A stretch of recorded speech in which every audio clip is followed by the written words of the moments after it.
So it's a very warm welcome indeed today to the Global Sports Channel to Mr. David Lepetit. David, welcome to the show. Hi, Mark. How are you? I'm very well, thank you. And just before we started, you were telling me about your tennis adventures over the weekend. You had a lot of tennis games by the sound of it. Yeah, two singles and one doubles. Yeah. Fantastic. And just win one of the three games. And how's the body feeling today, David? The body reminds me that it exists and that I have to take care of myself. Well, it's pretty hard today, this morning, but well, that's life. And I prefer to feel my body because I'm alive. Tell me, as you get older and you're playing tennis, what parts of the body do you feel very different to what you did, say, 20 years ago? Is there a particular part of the body, or is it generally just all over the body that feels very different? Right now, I think the legs. Legs. The legs, they are. What can I say? I think there is more weight on the legs. You know. Yeah, this is the legs. If I have some injuries, it's in the legs. I made a contracture 2 weeks ago. And I didn't do this type of injury before. So yeah, the legs. Okay. Not the heart. The heart is always great. The arm is always great, but the legs, yeah, it's very hard. The legs. Okay. Well, you have to get a good massage and get ready for your next match. And you're playing again today, you were telling me. Yeah. Tonight with I am 51 and I will play against a guy who is 30. So. Oh, I will do a lot of serve and volley, just short points, short rallies. We say in French, bon chance, huh? Yeah. And, you know, I feel that year after year, I feel that the court is wider than before, you know. Yeah.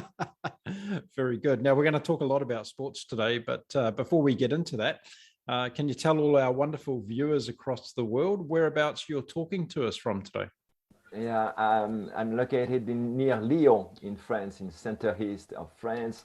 It's 2 hours by train from Paris. It's 1 hour, 1.5 hours from the French Alps, and 2 hours 2 hours from the Mediterranean Sea.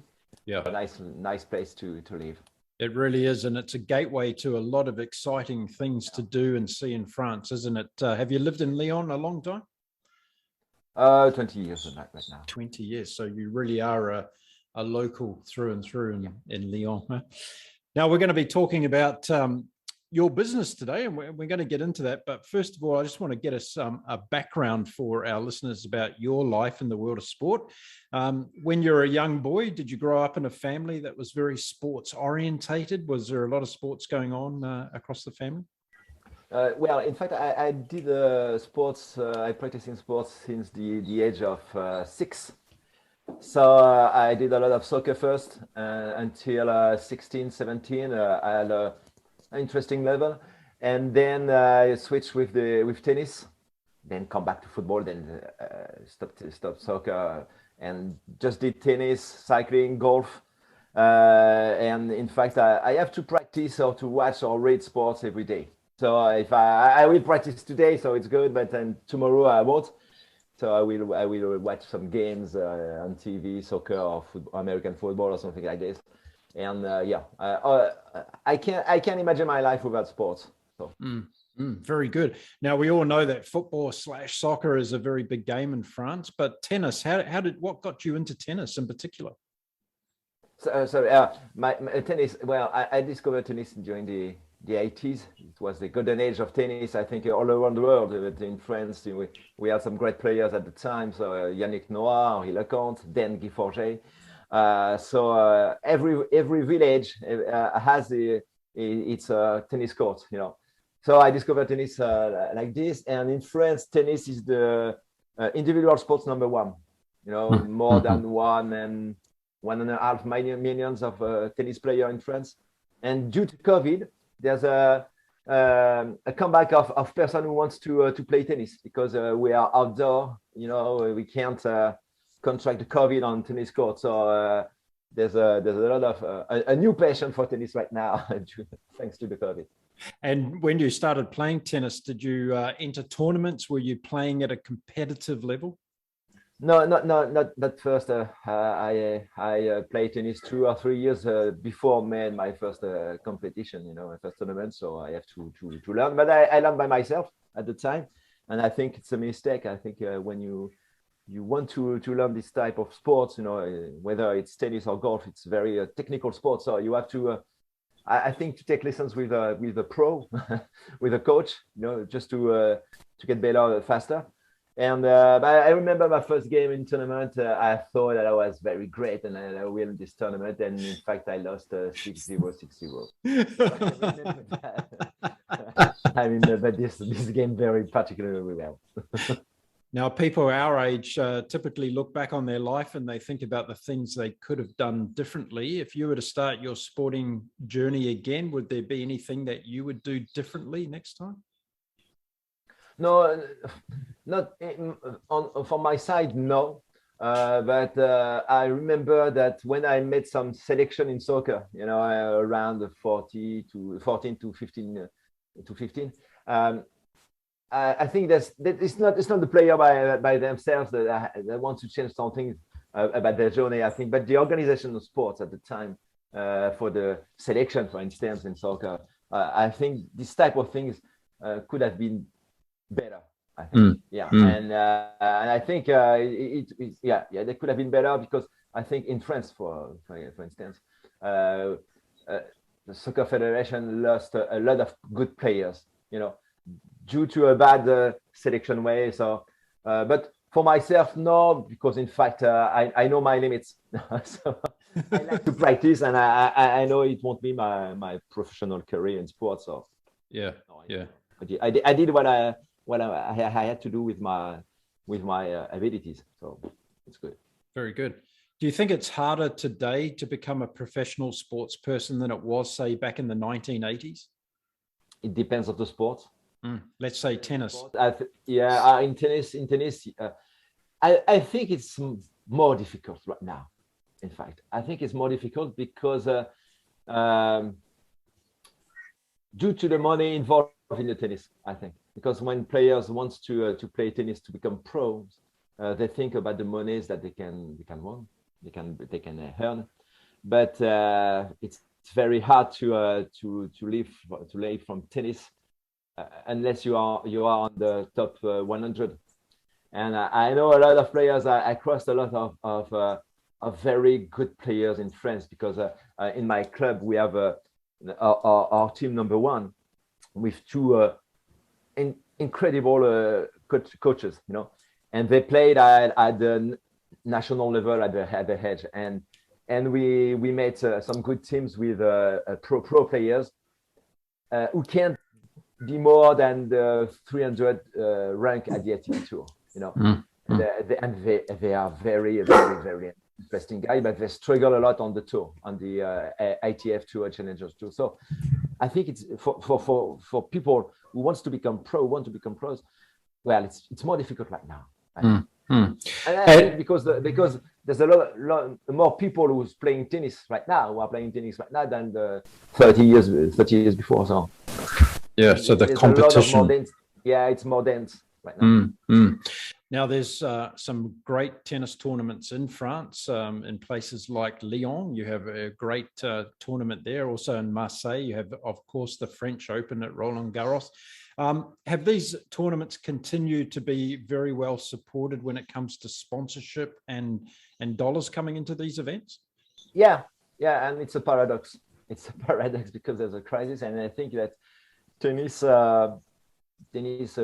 went pretty well through this crisis, and we still have some good, interesting sponsors, in tennis. We have Paris-Bercy next week. Next week. So there's no problem for our tournaments, in fact, and we have almost five international tournaments in France, and they're always full of crowd. So. Yeah. Okay, good. And of course, Paris-Bercy tournament next week, there's going to be some exciting games there because there's still some players that have an outside chance of making it into the end of the year finals.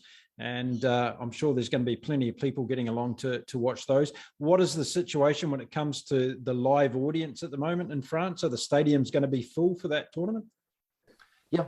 We don't have, we have some restriction due to the COVID, but we have a sanitary pass.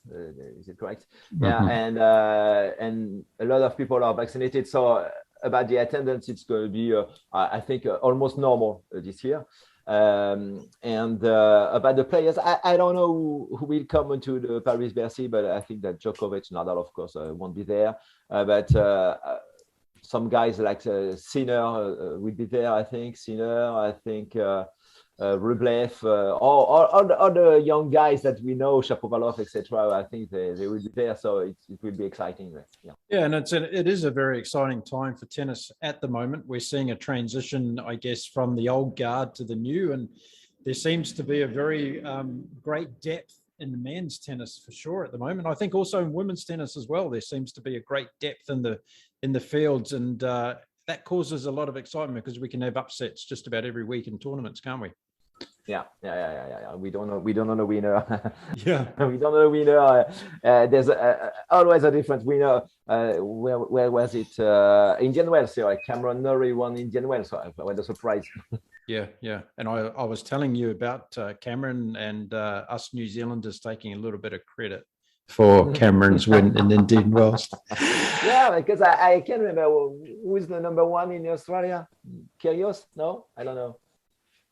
Curious, no. Alex de Minaur is number one in Australia at the moment. Yeah, so yeah, he's 32. I think it's number 32 or 35. He's playing well. He plays good tennis. Yeah. No, last week he lost versus Brandon Nakashima. Yep, that's right. Yep.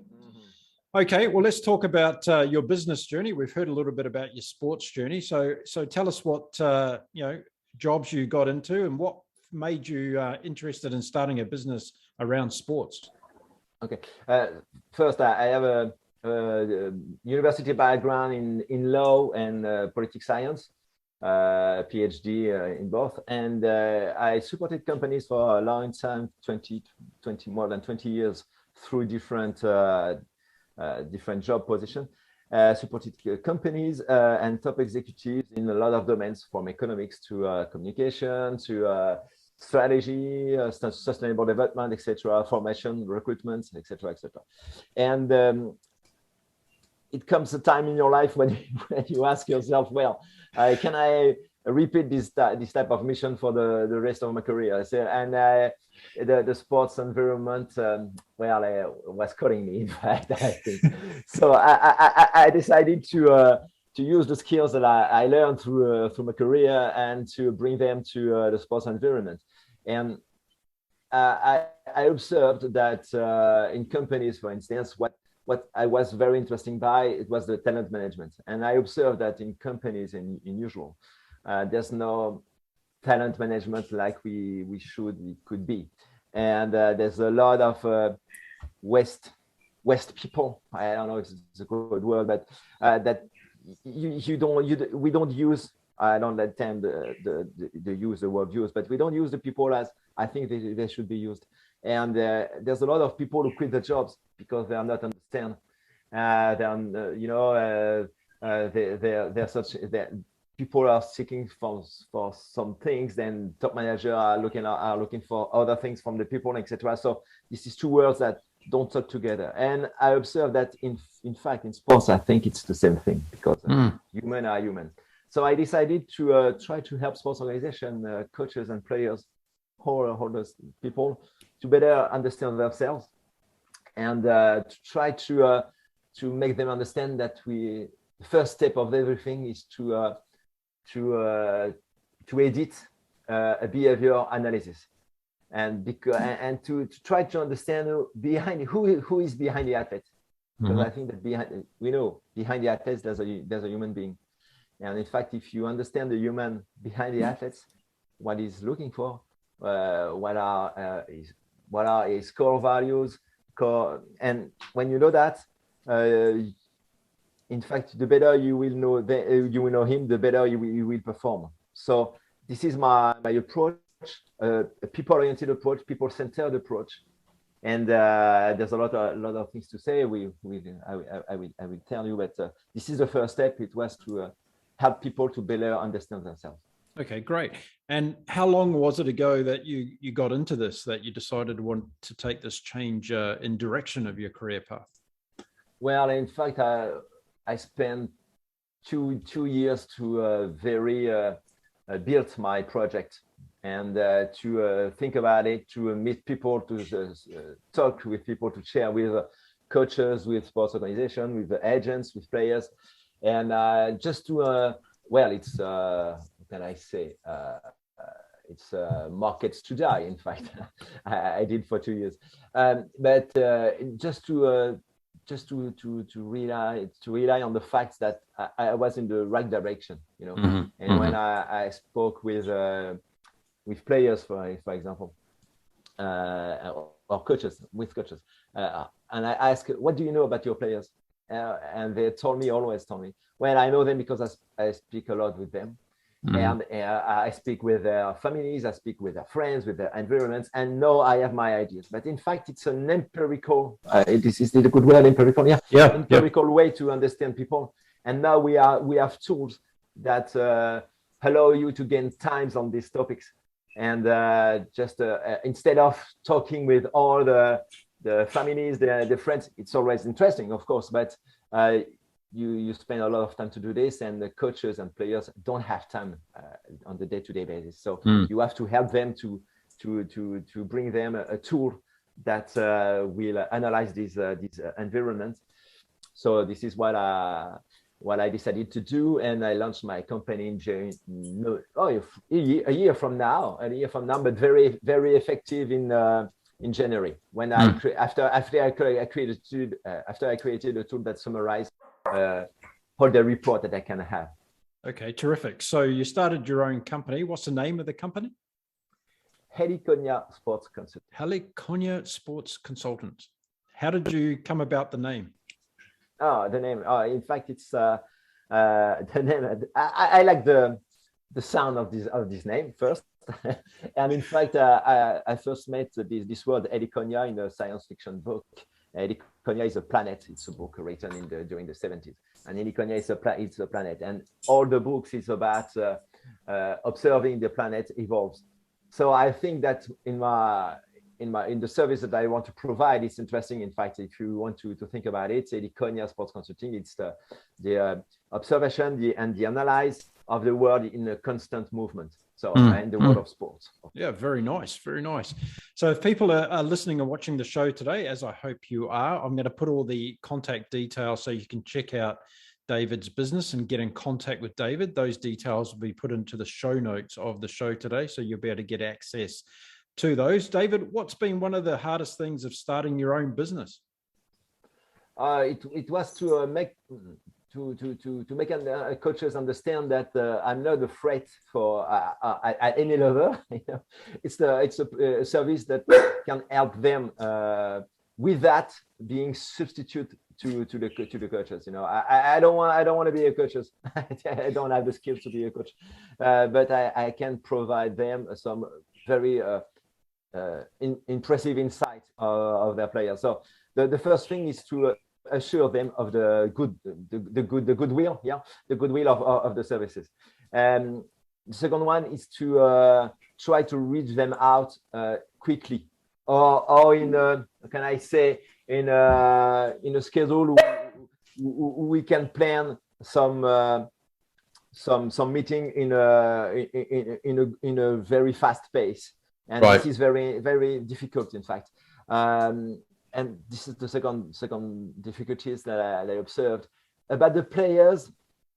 In fact, the players are very sometimes are reluctant to talk about them, you know, because in fact, when you're in life, you want to project an image about you, and or maybe you don't know that it's not the right image.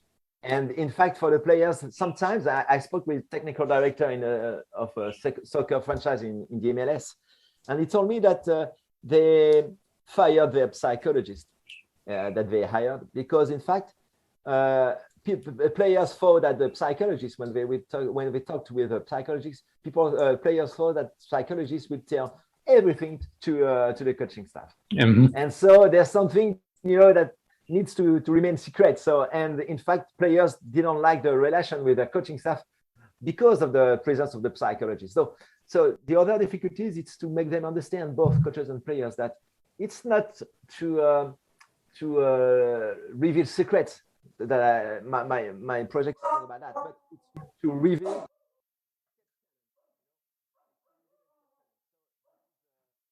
some part of the service that is hard to make understand. But well, once the meeting is there, and after that they understand, and well, we go on. I did 60 profiles for a huge company in France in July, and in fact, at the time, the first, I remember the first meeting that we had with all the people. It was the sales force in a huge company. They were very reluctant, But once I show them the tool that I created and what we can do with it, well, it was very it was easier for me to provide services after that. So I understand. So you're really providing a complementary service that works together with coaches and the staff of a team or an individual sports person to help to further analyze their overall, would it be right to say behavioral patterns? Is that the right terminology? Yeah. In fact, the point is that if you're in a soccer team, or in I don't know, it's soccer team, for instance, or a rugby team in Australia, rugby, we can't say rugby in Australia, in a rugby team, and you're player at the halftime, you're trailing by a lot of points. You can speak to Mark like you, as a coach, you can speak to Mark like you want to speak to David. We are two different persons. So, and the message provided by the coach, won't be the same, and won't be received in the same way by Mark or David. Of course, the halftime, it's not the best time in player life to provide the right message at the right time. But we have to understand that on the day-to-day basis, for instance, Mark, you are a result-oriented guy. I'm sure that what you like is in what you do, and every day it's to have results. I'm more a guy who thinks a lot before acting, and I think you are the opposite. You're acting, and then you think, oh, maybe you can do both. Of course. So it means that you can, if you want to convince me, speak with my words, Mark. So I want to understand if you tell me, David, you have to do this, you have to do this, you have to do this. Okay, I understand. I understand what you said, but will I trust what you said? Yeah. And I think I want, because you will have to explain the how and the why I have to do this. Yeah. And this is the difficulties that coaches don't understand about their players. And this is what I think it's very important. It says, if you want to convince me, speak with my words. Or it's not from me, it's Confucius. We must say, though, it's a typically complex task, isn't it? Especially when you have a team of players, and you make reference to rugby, but also in football and soccer. You have a team of players, and those personalities right across the whole team could be vastly different than each other. A coach has a phenomenally difficult job to be able to communicate, inspire, motivate, strategize, using the right techniques, language, culture, all those things, isn't it? So when you looked at doing this as a business, what was the gap that you felt was existing for you to come into and help these teams? Would you say that teams are underperforming by 20% because they don't adopt the kind of services that you offer, or is it more than 20%? What kind of percentage do you think you can make a difference to a team? At least 50%. At least 50%. At least. In fact, think about yourself, Mark. Think about your journey. Okay. When did you discover yourself, in fact? Oh, still am. Of course. Yeah. But we talked a lot before this meeting today. and you explain me your journey and after your career in DHL, etc., etc. And I think it's after your career in DHL that you discover yourself very well. And it's you spend a lot of time, in typical circumstances, etc., in the region of the world, etc. And these build you, and in fact, you think about yourself at this time. And of course, you had a lot of events in your life. Think about the players. Players just know the sports environment since the age of 12, maybe. I don't know, maybe before. Okay, they didn't had the time, didn't took the time to think about themselves. So what do they know about themselves? They don't know a lot about themselves. So this is for the coach, for the player staff, and then for the coaching staff. What do they know about their players? They know what they think they know because about their experience as a player. Of course, they react. The coaching staff are reacting about events, etc. But they don't really know the human nature. Yeah, yeah. And this is I think why is to rely on how can I say a fresh eyes, not a French eyes, but a fresh eyes. They have to be interesting about other domains around sports. Things that we can provide in companies, etc. They have to be very interesting about other techniques. And I said 50%. I think it's at least 50% because we don't know very well ourselves, and we if we don't know ourselves, we can't very know other people. Yeah, that's an enormous percentage, isn't it, really, when we think about what the potential is for growth within individuals and within these teams. So let's talk about the actual way of executing your tool. So is your tool an online tool that has access by the people that you're working with? No, I didn't want to create a software or something like that due to a license issue like I can encounter, etc. And I wanted to create a tool that it's easy to use and easy to understand for coaching staff. Without a tremendous cost. I don't want to create a business model around the tool. But I wanted the tool be the, how can I say, the teaser of the services I can provide. And in fact, the tools. What is it? When you're practicing a behavioral analysis with someone. In fact, in a good behavior analysis, you have a report around 40 to 45 pages. So imagine in a soccer team or a rugby team or a basketball team, you have 25 players. So 25 players, 40 report pages. It's around 1,000 report pages. So no one can record this 1,000 report pages. No one can work on it. There's a lot of information that are maybe the same in the different reports, etc., etc. So I summarize and synthesize under 4 tabs under Excel, this 1,000 report pages with a data visualization approach, of course, because we know, thanks to the neurosciences, we know that the brain recall a lot the image, the data visualization approach is very more effective for our brain than report pages that is written. So I decided to bring this data visualization approach in these 4 tabs.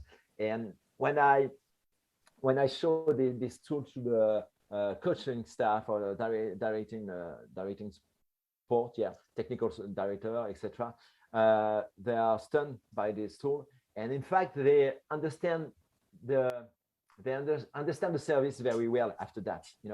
They understand that they can compare the players. They understand that how you can have a balanced team, how you can build a balanced team, and they understand there's also an area that I can work on. It's the mental health issues, that we talk a lot. So you can see some topics when you can understand that in a few weeks or few months you have a burnout risk situation or a bore-out risk situation. So these are all these type of topics that interesting very well the coaches staff. Yeah, wonderful. Yeah. So my next question is, when you go in and let's let's create an example of, let's say you're working with a football team, a soccer team, if you're in that part of the world. When you start working with the team, how long does it take you from a time perspective to start demonstrating some results? So you're putting the, from the time you do the meet and greet at the club for the very first time until you're actually giving the coaching staff feedback on the players. What's the timeline involved there? It can be very fast, in fact, within 2 or 3 weeks. Right. Okay. They have the full picture of the teams. Yeah. Yeah. Because in fact, I send a link to the players. Oh, and I like that both players and coaches are doing this behavior analysis. So I send a link, and they have a week to answer to reply to the questions. It's a questionnaire around 40 questions, and after that, I'm spending just a week. Maybe 10 days. It depends of the size. Maybe 10 days do my analysis, and then to provide a tool and to explain the tool and to provide guides that I have to provide guides, because in fact I provide the services, and then I train the coaching staff to use the tool and to understand how to speak with differently with the players. What to expect from that angle, after that, etc. So, but the first stage of the project is around 2 to 3 weeks, and then I like to build relationship with a team throughout the season, because you don't have a specific timeline to start this type of project. It could be at the start of before the season, or in pre-season. It could be in middle of the season. For instance, in soccer, you have a transfer market window when will be in December. So it could be for recruitment department, to try to provide behavior analysis. And it could be in April, just before to renegotiate the contracts, etc. So there's no specific timelines. In fact, it could be very interesting for everything, just for recruitment or for better know the players during the season, etc. So this is why it's very powerful and very interesting. So you don't have to be in a hurry. You don't have to be in a failure to use this. No. Yep. So what sports have you so far been supporting with your tool? Is there a number of different sports that you're engaged with today? Yeah, with in soccer, of course, because it was my primary target at the time. Soccer with a continental federation. In fact, I'm working on a training course for coaches, at the continent side. So this is very interesting. And I'm working with a national team right now. Since last week, we agreed on terms, so it's great. And I was also I had a lot of contacts with student athletes, but a college in USA, in fact, with the director of athletics, because it's very interesting. We both know that only 1%, 2%, 3% of the athletes, student athletes, will become pro. So this type of service, it's very helpful for them, of course, just to understand that what type of career do they want to seek, and in fact they have an idea, and when they have the analyze, said, oh well, maybe it's not the good it's not the right one. Maybe I have to change a lot my perspective. So this is very helpful for student athletes too. And I was contacted by the tennis world, and it was very great. I'm one of the main speakers of the TBD tennis. I don't know, it's Fernando who can tennis business development. I think it's something like this, but in fact it's about innovation in tennis, and I'm one of the main speakers of the virtual world conference that is occurring right now it's starting on Wednesday. And I made some profiles I made a profile for a basketball player in USA, and of course also for a young talent in tennis in UK. And it was very interesting. Just this example is very interesting because she's a girl who very, very talented. She's 15 and one of the hope in UK for the tennis federation. And she doesn't want to compete anymore in single. She just like doubles. You know? Right. Right. Why? But why? Yeah. And in fact, I made a profile and spoke with her, and I understood that the way that she approaches the competition, you know, it was not the right one. In fact, she likes to be within a team. This is why she likes doubles, and she put too much pressure on her shoulder during a single competition. So and she's a person who thinks a lot, very, very a lot. She's very a brain person, and I told her, well, maybe it's an easy way, but just why like this. Think about your single game as if you are an analytical girl. Think analytic on the game. You know, just try to think not strategy, but think points. You know, how many chances do you have to make your points if you target the backhands, etc. So do your research before a game, and then, so she likes that. She likes this approach. So there's two ways. Maybe this the analytical way, or maybe just to be surrounded by people that she loves very well. So I spoke with her dad, and I told him, well, I think you have to accompany your daughter on the tour a little bit, because she likes to be supported by people who don't care about the results. Yeah. And in fact, play for fun. Play for fun. Right? Play for fun. Yeah. So if someone's watching this today and they may be representing the sport of water polo, or they might be equestrian rider, you're available to help people from any kinds of different sports. Exactly. Yeah. There's no specific once there are athletes and coaches, we can provide us a good. Okay, terrific. Now you've just, you haven't been doing the business for too long, but it sounds like it's really taking off and it's very successful. Where do you see the business in, say, 5 years from now, David? Where would you like to have this business going? It's very interesting. It's very interesting because I did my own profile, of course. I can't talk about this powerful tool, this powerful approach without being involved myself. And in fact, I know that it's pretty freaky, and I don't know if it's very interesting to talk about it, but I don't think in a term of a business model, business plan, in 5 years where I want to be.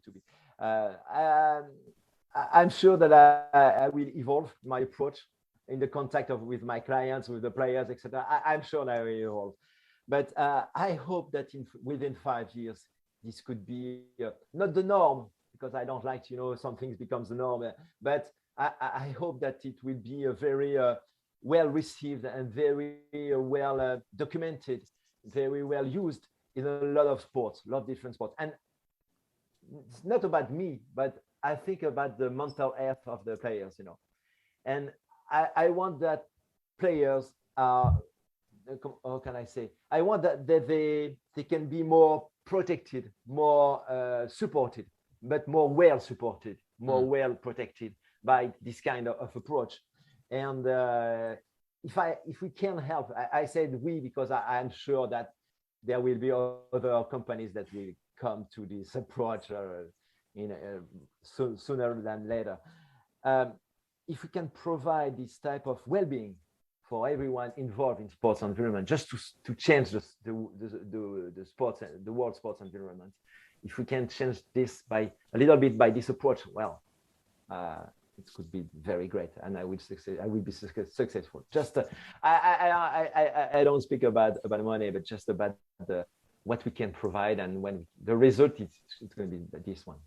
I'm very pleased to hear that, because as you know, I'm very passionate about looking after the human being. And I think that sport in general across the world needs more focus, where we take care of the athlete and the coaches that we have across the world of sports. And by representation through the types of tools that you are developing, I think that's going to go a long way to helping that. David, it's been fantastic to speak with you today, and I want to thank you very much for coming on the show. As I said, if anybody's watching and you're interested to get in contact with David, I'm going to put all his contact details in the show notes today, and yell out to him, because I'm sure that he'll be able to help you with your sport in whatever country you're in. And David's also up for a bit of travel. So if you're in a far-flung place of the world, he'll happy to pack up his tennis racket and come and visit you somewhere. So David, thanks very much for being on the Global Sports Channel today. Thank you so much, Mark. Thank you so much. It's always a pleasure to speak with you. And I hope that we can provide some good ideas from coaches, sports team, university, etc., just to be in touch after that. Yeah. Thank you very much. Thank you, Mark. There we go. That was David Lepetit talking to me from beautiful Lyon in France. And if you haven't been to Lyon in that region in France, book a ticket as soon as you can travel again and get over there and check it out, because it's a wonderful place. And if you're a winter person, then you can get over there and do some wonderful skiing in the French Alps. But if you're a summer person and you want to get out there and do some hiking or some cycling, or so just generally enjoying the area, it's a beautiful part of the world to go. So David was talking to us today about his fantastic tool that he's designed to help sports teams and individuals across the world to become better at managing the behavioral management of their players and of their coaches as well. So check it all out in the show notes. And if you want to get in contact with David, the details are all there. Well, that's it for this particular episode on the Global Sports Channel. My name's Mark Philpott. Great to be with you all again. If you haven't subscribed to our channel, please do so by hitting the subscribe button and hit the little bell notification. You'll be notified every time we drop a video. I'll be back again soon talking to somebody else from the world of sport. Until then, have a very happy and safe week ahead. Bye-bye.